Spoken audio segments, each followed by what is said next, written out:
Could Bigfoot be a fallen angel? Well, one of the things that really isn't talked a lot about Bigfoot, but I ask often, is why is Bigfoot restricted from coming in contact with us, sitting down at a campfire, and mind speaking with all of us?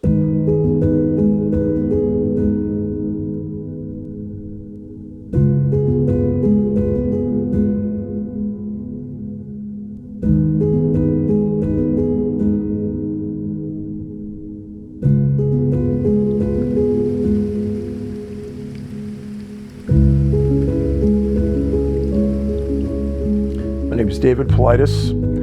I own the websites missing411.com. That includes research on missing people. Originally, I got started on researching Sasquatch about 15, 16 years ago when I had an acquaintance in technology that I used to work for. He and a friend had encounters as young people, young kids, in the woods of the Sierras. They asked me to look into it, see if it was true or if it was a hoax. And they said that they'd finance the research. That's how I got started a long time ago. There's two divergent thoughts on what Bigfoot is. One side believes it's an ape, gorilla, predominantly Gigantopithecus or Paranthropus. The other school of thought is it's multidimensional. It lives between our world and the spirit world. And it's firmly divided down those lines. It's almost like a political division between Democrats and Republicans. I've always been after evidence that can be analyzed and that is quantifiable and can be replicated. So I'm after science, but the problem is with Bigfoot, I don't know what science I'm trying to grab. So I've got a YouTube channel, Can-Am Missing Project, which deals predominantly with missing people. But I've always talked about Bigfoot because to steer away from it when everyone knew I wrote those first two books would be ridiculous. I've made it clear that I don't think that there's crossover between the two topics, but I've never shied away from talking about it. So when I was approached about making American Sasquatch, I was given free rein to do anything I wanted to with that film.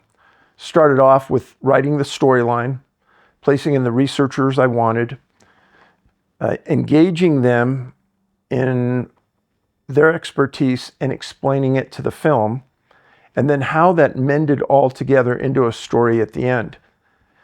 So everything about that film I was involved with from cradle to grave. The only part I didn't do specifically was the final edit, the sound, the mix, the music, etc. So when I first started off, I didn't know anything about Bigfoot. I was just a 20-year police officer, detective, approached by some people trying to find the facts out about the topic. They said they didn't care where I ended up as long as I followed the facts. As I think a majority of people do when they first enter that Bigfoot world, I went toward the academic side. I listened to the biologist who had written things about Bigfoot. I listened to Dr. Meldrum. And I always thought at the beginning there that, well, those people are the academics. They really should know the nuts and bolts about the topic. As I was at the Hoopa Reservation in Northern California for 2 years, 50% of my life, I started to get exposure to things that wasn't written about by the academics. And when I went reservation to reservation with time, the stories were consistent, but they never showed up anywhere, including at some of the biggest databases of Bigfoot that we all know. And I didn't understand that. It's almost like part of the story was being excluded purposely.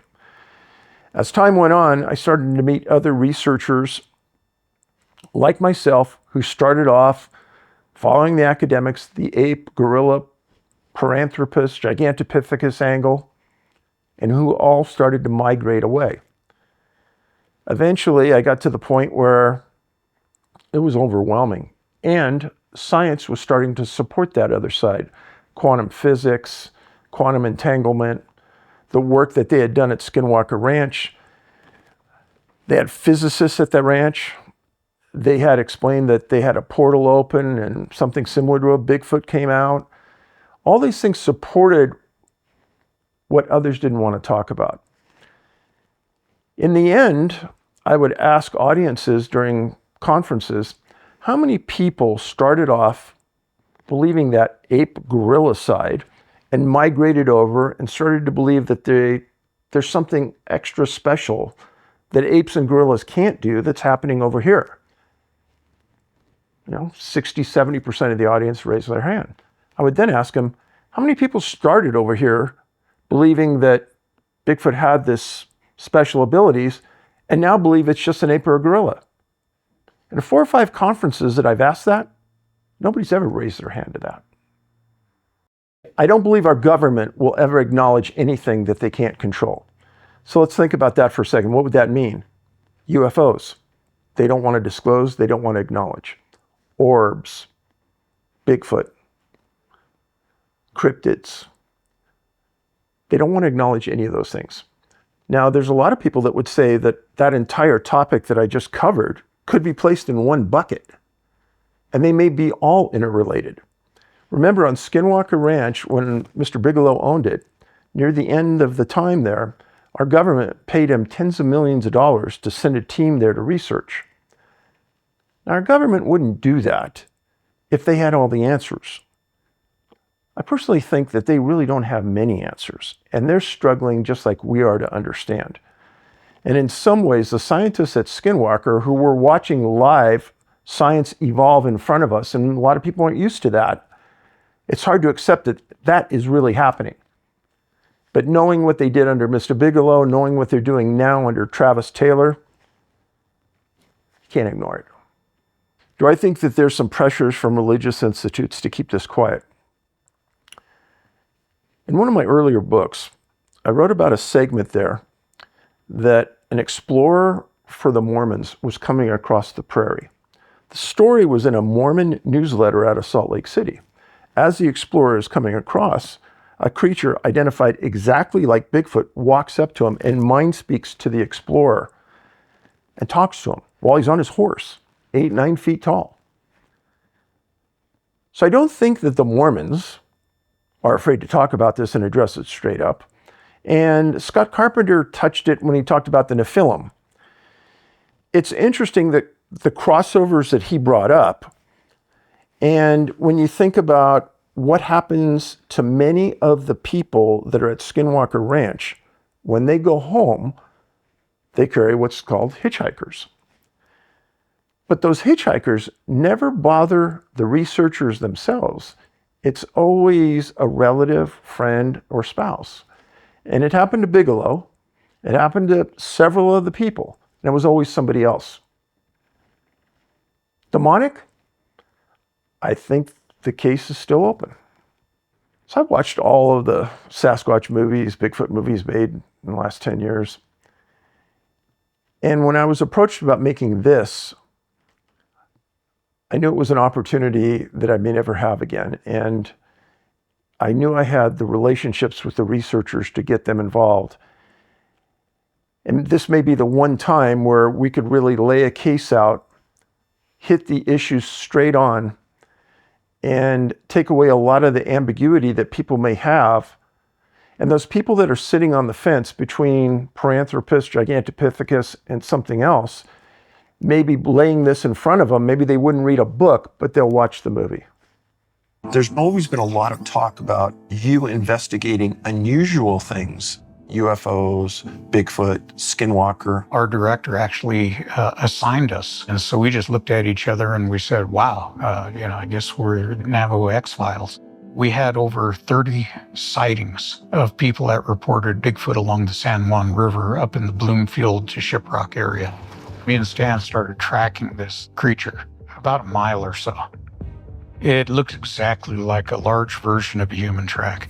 It measured 21 inches. So unless something's out there bigger than Shaquille O'Neal, I wouldn't want to meet it, I mean, it's big. We have a 5-foot stride from heel to heel. We get to a point where the tracks disappear. If the thing had taken another step, it would have left a footprint. We come to find out that this is a regular thing up there. During the making of the movie, did anything catch me off guard? I think the opportunity to sit down with some people that I really had never interacted with for a long term alone. Start off with Jonathan Dover, Navajo Ranger.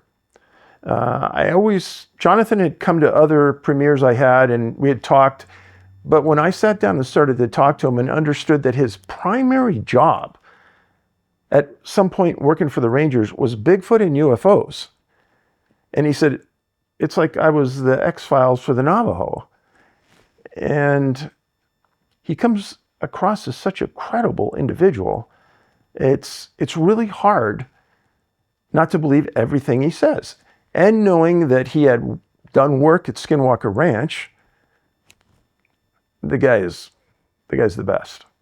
When Jonathan was at Skinwalker Ranch, he brought on some drummers. With FLIR, they were watching boulders a distance away, and those drums heated up the boulders in a way that made no rational sense.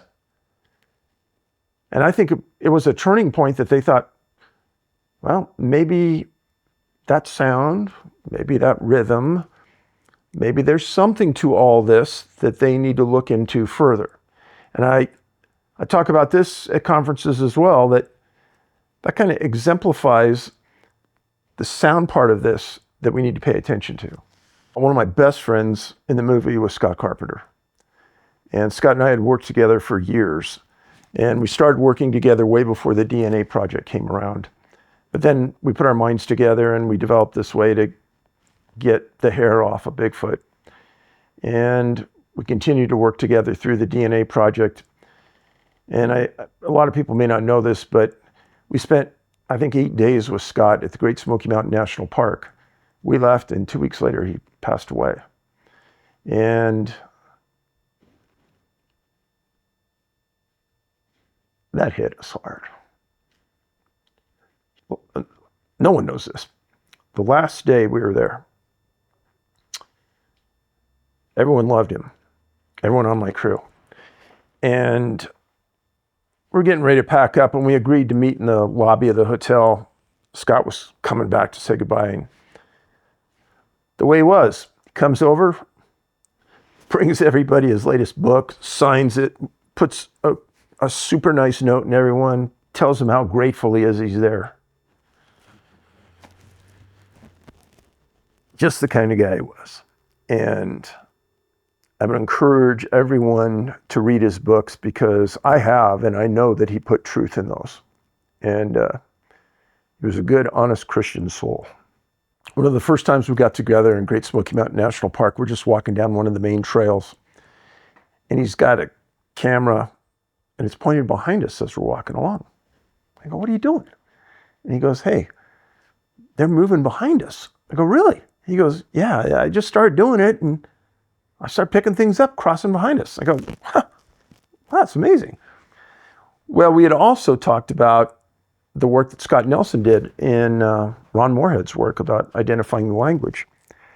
And one of those days with Scott, he had been going out there every weekend for years. And we're kind of off this main trail and we're walking along and we stop on this ridge and he always has his camera going and he's filming and we're talking. All of a sudden, down below us, we start hearing this that's very similar to what Ron Moorhead caught. And Scott's looking at me and I'm looking at him. And it didn't go on for very long. It stopped and we looked at each other and said, I asked him, I said, have you ever heard that here? Never. And he goes, I think it's because you're here. I go, no. He goes, I've never had it happen. Later on, we shipped that to Nelson and Nelson said, that's the first time ever anyone sent me anything that is a match for what I got at Ron Moorhead's camp. Why is it important to feature Paul Freeman's footage? Paul was a nuts and bolts kind of guy, doing his job as a ranger in the middle of nowhere by himself, and he's aware enough that then he stumbles across some unusual tracks. And he even describes that these tracks start and stop sometimes in the middle of nowhere. He goes, it's really strange.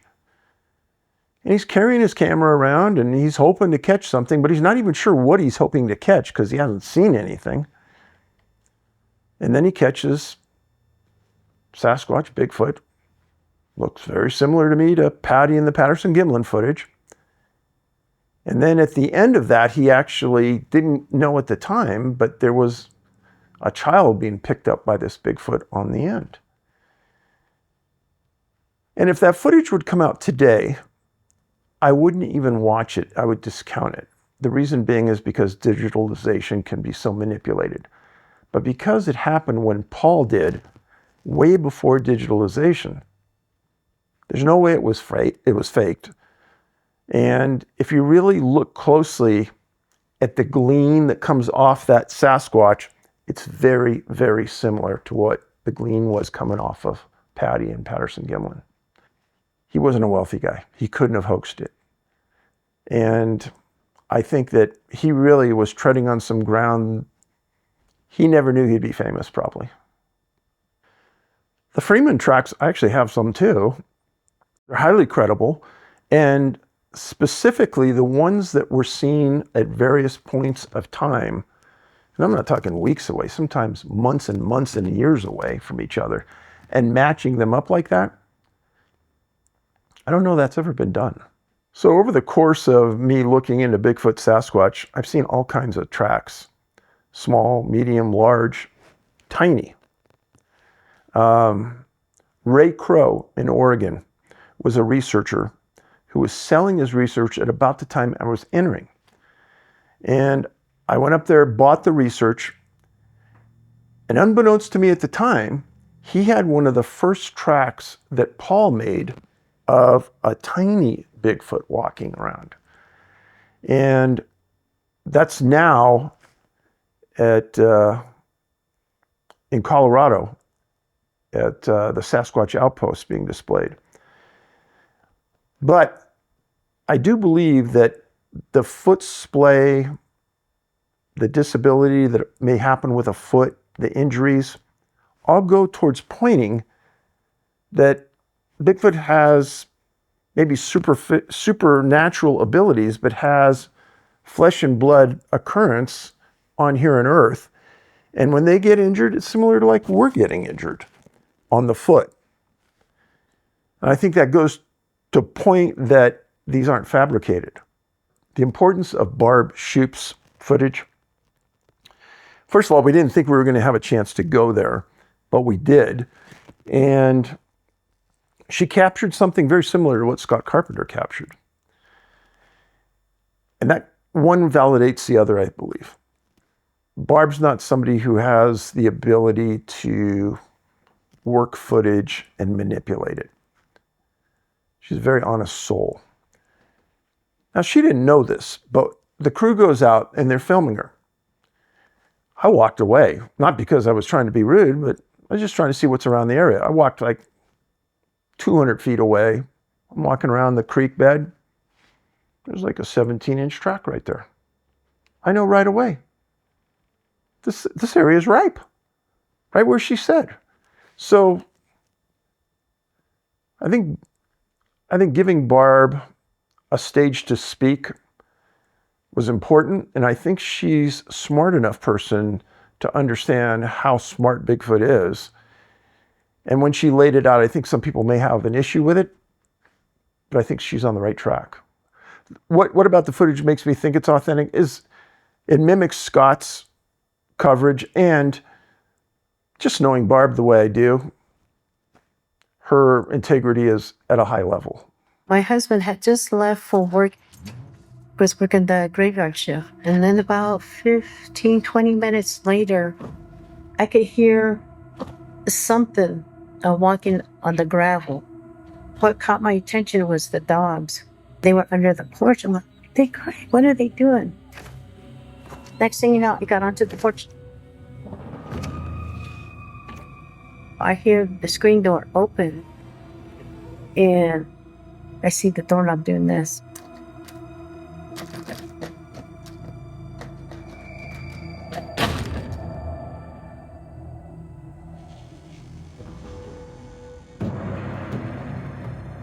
And what I was looking at was all covered in hair. The smell was bad, like a dead animal. We just looked at each other. So do I think that there's more people having these experiences and they maybe don't know what to do with it or how to wrap their head around it? So probably maybe once a week, I get an email from someone who says, I want this between you and me. So if you stage something like that, then you know they're not looking for publicity. And they lay a story out to you, and you think, that sounds just like stories I've heard in the past. And as an example, there was a hunter hunting in Colorado up above tree level. They were near 10,500 feet elk hunting. And they're walking along and they see down the trail what looks like a fog bank. And he said he kept walking towards it and he thought, well, as I get closer, maybe I'll be able to see through this fog bank. He couldn't. And he walked up real close and stopped right at the brink of it and put his foot through it and his foot disappeared. He says, I don't want any of that. He made a U-turn and walked super fast the other way. That's just one example. Like, what if he had his head down and he walked through it? Would he have been walking through a portal? We don't know. But then there's other stories of people seeing entities that very well may mimic that look in the Predator movie, chasing a deer or an elk through a herd. I've heard that story twice. And the herd scatters and the entity doesn't catch it from this person high up. And so one time they said that they saw it chasing and then it stops dead and it looks right up straight at him. And he goes, I never made a sound. I never moved. I have no idea why he even knew I was here. But it scared the heck out of me that it knew I was there and it looked at me. So really, what's out there in our woods that we don't know about? Talking about the Adam Davies experience in the film. First of all, there's a lot of things that happened there that we didn't get in the film. There was a time they were sitting there and Adam said, all of a sudden a water bottle sitting at a table goes mid-flight and flies right across from us. They were there to see a Sasquatch and to have a Sasquatch experience. And they didn't have that. They had this experience. And he didn't believe it was Sasquatch. He thought it was something else. His friend thought it was something demonic. Either way, he said it was the scariest thing he's ever had happen to him in his life. And he stayed there waiting for that second experience, even though he was very afraid. Again, if it was somebody else, I'm not even sure I would have put it in the movie. But because Adam's so credible, which makes me think that whatever's doing this, it was meant to do that in front of Adam. If Matthew had brought up, say, some guy who owns a gas station in a local city, it may change his life forever, but no one would hear about it. But everyone's going to hear about this. So was Adam meant to be the delivery of that story? Does Adam's experience mean that we should be aware of more things in the woods? Well, if you look back at my other movies, other hunters have talked about very strange things that they've seen in the woods. Let's talk about Skinwalker Ranch, when Colin Kelleher was sitting there talking about dinosaurs walking through the middle of his research area. I've told other conferences, I think that our woods are much different than what's portrayed in a biology class in high school. And why do some people have that experience and some don't? Maybe that something is studying us more than we're studying them. So when I look back in my life, I almost think that my track as a career was meant to end up where I am today. 20 years in law enforcement, then I worked in HR for a long time, and I was doing investigations in corporations as an HR director. Then I leave, and I have a Bigfoot story dropped in my lap by a couple people. So then I go investigate that. Then I'm at a national park, and some rangers drop a story about missing people in my lap. It's as though my education while I was in law enforcement and HR and Bigfoot, it all led me here.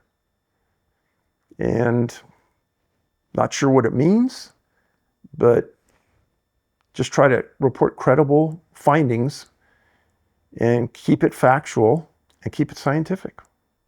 There's a lot of people in the world, like me, like the majority that enter the Bigfoot world, that are going to migrate right towards the academic side and read those books and go to those conferences.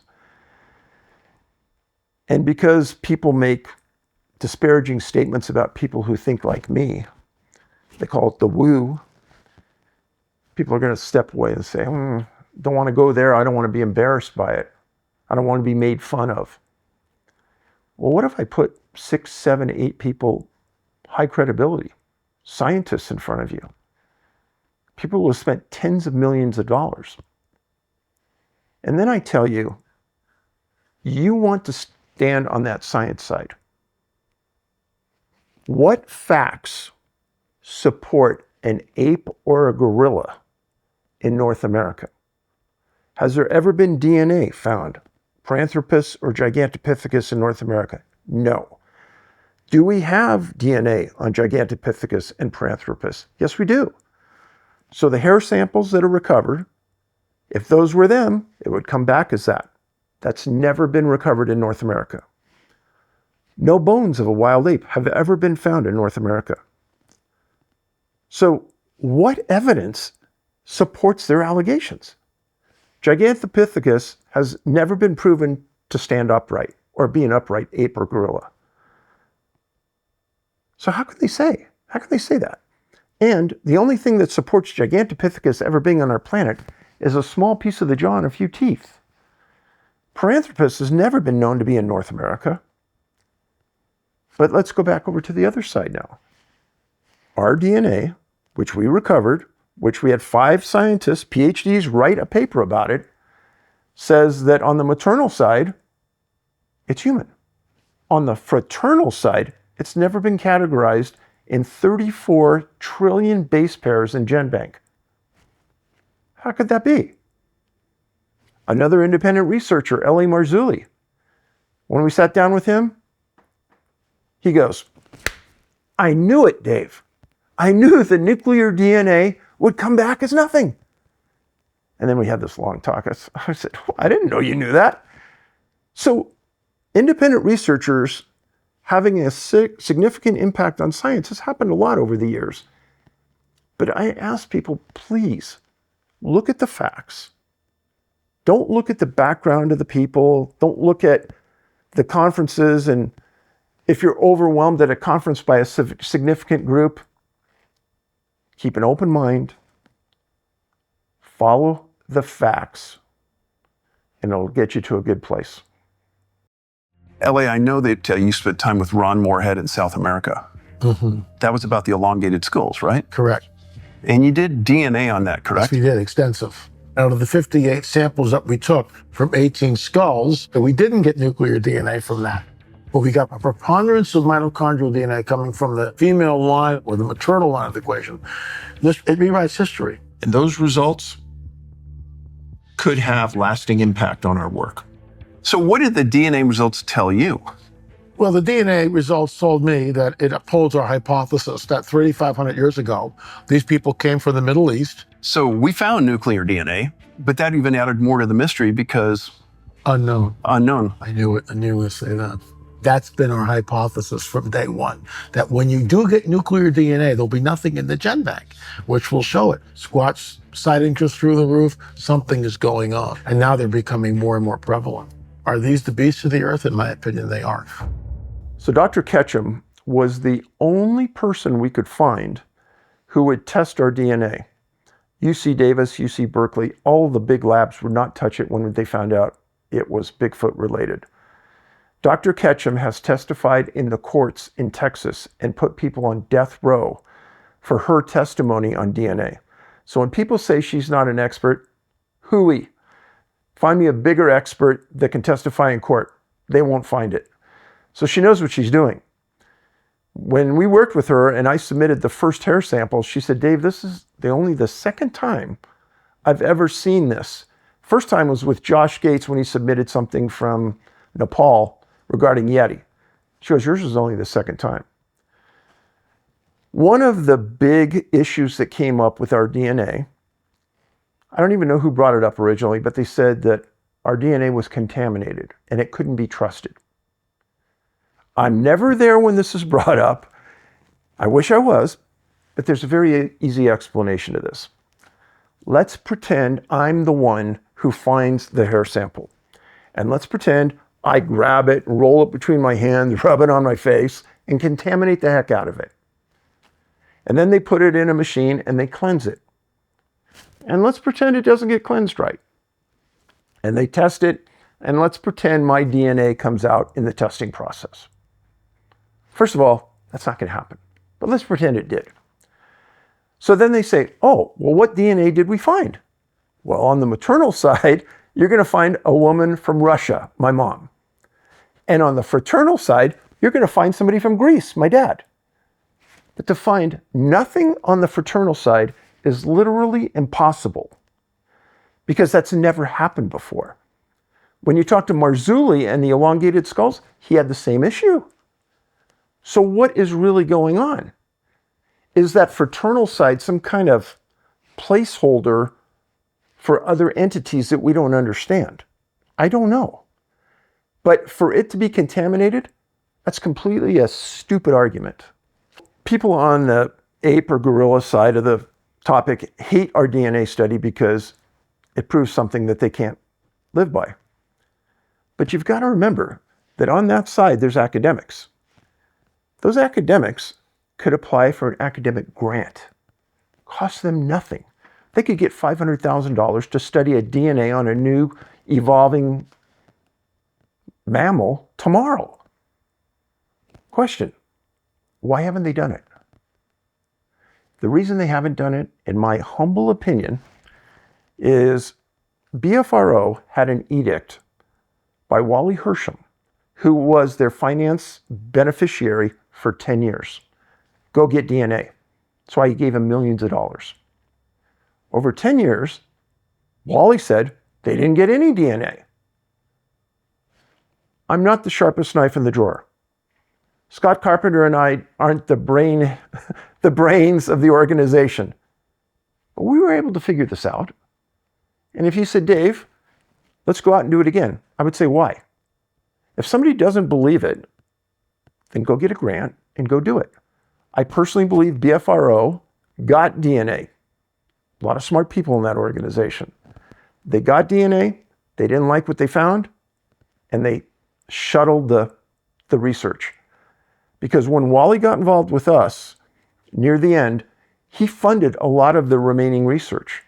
Once we got it public, he said to us, guys, I'm 100% convinced my research in Bigfoot is over, and he's done, and he left.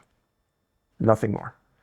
God rest his soul, he died recently, but yeah, he believed our research.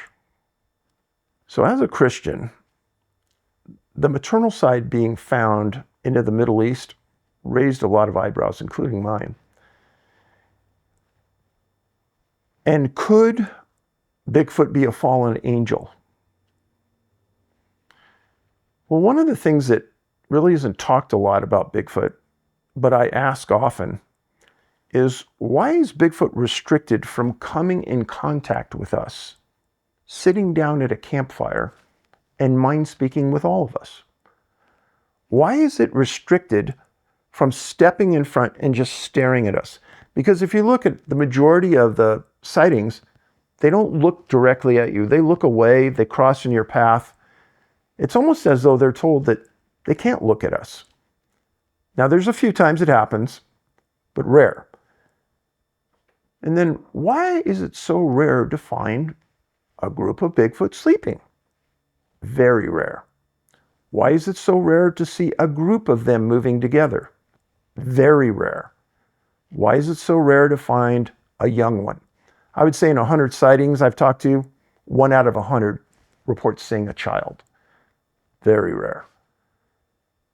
So if they are fallen angels and they're here on earth, then they're not supposed to react and interact with us. Is that what this is about? Well, that's maybe one point, but it's a very confusing topic. And I will say, if somebody claims that they're an expert on this, you turn around and run, because I don't know any experts on this topic. What's it going to take for people to come around and believe in Bigfoot? I really think that's an independent journey, and everyone comes at it at their own speed. And I would not be one that would push anybody into a belief system. Number one issue, read books, don't watch YouTube. And that's not to push them away from this channel or my channel, but there are so many channels out there that fabricate stories that I've had researchers leave those channels and tell me, hey, all the stories you're watching there, Dave, they're all hoaxes, just to get people to click through and watch. It frustrates me, because a lot of people who watch my channel will say, well, Dave, what do you think of this, this, and this? I go, I don't even watch them. So I think that blurs the line for us trying to tell the truth. So read books, and then before maybe you read the book, go on to Amazon and read the reviews, because that's a vetting process that everyone goes through. Look at the reviews of the movies. Read the comments. Oh, it's a stupid movie because they think that Bigfoot has supernatural capabilities. I wouldn't necessarily put a lot of credence on that, as much as I would say, yeah, but the researchers, they seem like really credible people who spent a great deal of their life pursuing the truth, which is what we tried to do. My name is Angela, and I live on the outskirts of Pittsburgh, and woke up in the morning sometime in January 2018 and saw some strange looking tracks in my yard.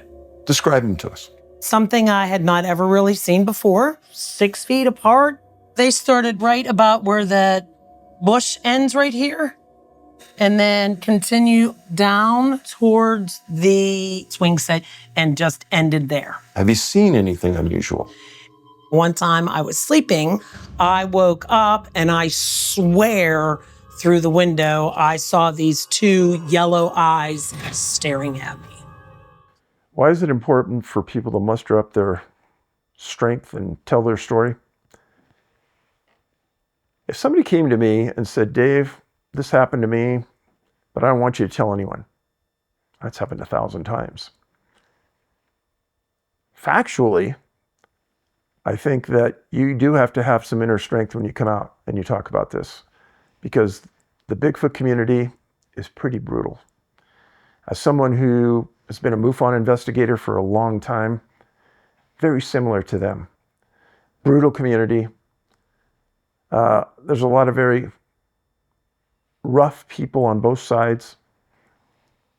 And I've been very fortunate in my books. The witnesses I talk about, their photos there, their name is there, their occupation is there. They sign an affidavit before the story goes in the book. They get locked into that story. So when I hear people say, oh yeah, you know, this anonymous person told me this, this, and this, you don't see me putting that in any book. Because if someone, and this is no judgment on the people, but if they're not going to stand behind their story and allow me to see the public understand who they are, what they are, their background, then I'm not going to tell the story. But that's just me. I mean, there's others that will. During the course of filming at probably 20 different locations, we had a very experienced videographer and sound technician with us. And there were multiple times that they were absolutely stunned that 3 cameras would go down simultaneously and 3 different lav mics would fail at the same time. They could not believe it. They said, we heard about this, but we can't believe we experienced this. And it goes towards that we were in an area where Bigfoot was supposed to be, and we're filming other people and things, and all of a sudden everything goes down. And there's a part in there where, in the movie, we're interviewing a paramedic, and Bigfoot crosses in front of them and everything in their rig shuts down. And that's a very compelling story in my world, because these people are so credible that there's something about that Bigfoot that can affect electronics in a big way. So when I was laying out the movie, one of the things I wanted to do was take on some footage that was out there that, in my mind, I sort of knew had to be fiction, but a lot of people out there believed this certain scene filmed in northern Canada of these caribou running across and this person in the background that everyone thought was a Bigfoot. And the only way we could prove this was to get the actual IMAX footage and not the low grade that you're watching on YouTube. Thousands of people made comments, oh yeah, that's a Bigfoot, that's great. And the director even came on and said, oh yeah, we didn't know that was even there, but it's obvious it's a Bigfoot. He's saying all this. So unfortunately, he passed away. But the production team, we made a request for, I think, 30 seconds worth of footage, a specific time frame. They knew exactly why we were asking. And they hesitated and balked, and finally they made some ridiculous claims about what they wanted for that length of footage. And we finally got them down to a point where it was somewhat realistic, but still real expensive. And then when we got it, we were blown away because the answer was there. Once you look, I don't want to say exactly what we saw, but once you look at it on a standard size TV, it's going to be obvious to you what it is. But it wasn't a Bigfoot. What do I want the audience to take away from American Sasquatch, and what have I taken away? When we sat down and started the editing of the movie, we realized we had about 3 or 4 times more footage than we could put in a film. We actually talked about making 2 films. It's probably not going to happen. But what I did do is, as I was making the film, I was sitting down writing a book that would get everything that we couldn't put in the film in my book. The day the film gets released, my book gets released. It's the exact same title of the book as the movie. I think a lot of people out in the world will watch YouTube and watch a movie, but they won't read a book for some reason. So rather than writing a book about the entire topic, I think we could reach a larger audience through film. So the movie will be released December 1st on Amazon and Apple TV. If you want a DVD or Blu-ray, you can come to our website. If you want my book, come to the website. All my Missing 411 books are at missing411.com. Please don't buy any of my books off Amazon. They're for sale for $100 to $250 a piece, $25 on my website. Those are resellers ripping people off. I don't get it. But yeah, hope you're interested, and follow me on our YouTube channel, Can-Am, like Canadian American, Can-Am Missing Project.